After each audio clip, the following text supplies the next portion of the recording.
One sheriff in Kentucky feels, he's saying, quote, a moral obligation not to enforce gun control laws. That is right, not to enforce the gun laws that are on the books. This is what Danny Pyman said over the weekend.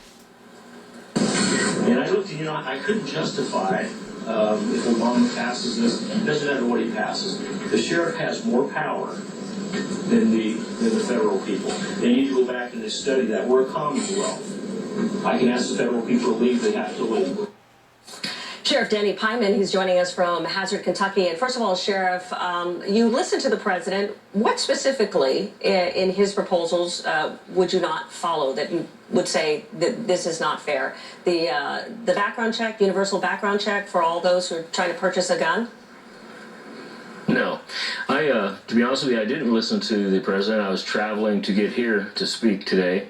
I got a chance to read over them. I didn't get a chance to hear his speech this morning. Do you have any objections to what he said? One of the proposals was universal background checks for all those who are purchasing guns. Would that be acceptable to you?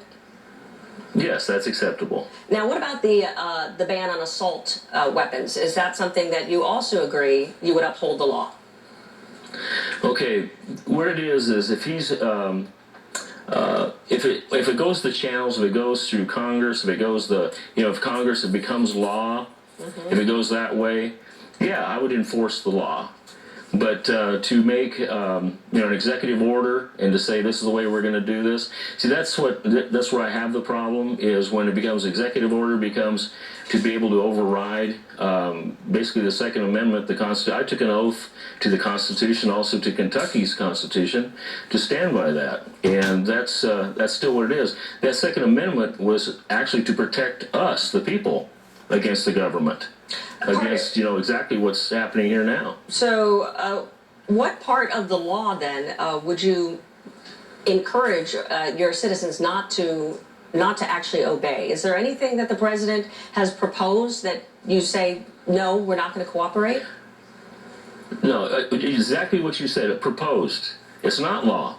We go by the law. When a judge hands me an order and says, Denny, go out and arrest this guy, I go out and arrest the guy. It's when it becomes law. But right now it's not law.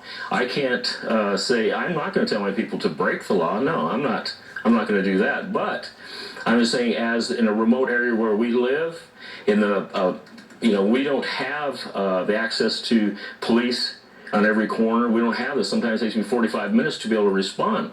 But, to have my people say, no, that we're not going to do what the president says. No, we're not going to do what Congress says. We're not going to go against what the amendments are.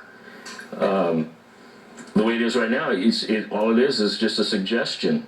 All right, we're going to get back to you. We're going to see if in fact there is a fight that incurs with the Justice Department, if there is something that a law that is not being enforced. But it sounds like what you're saying is that you would cooperate with the federal law and with what the president puts forward. Thank you very much, Sheriff. We appreciate it. I want to bring in Paul Callan here, one of our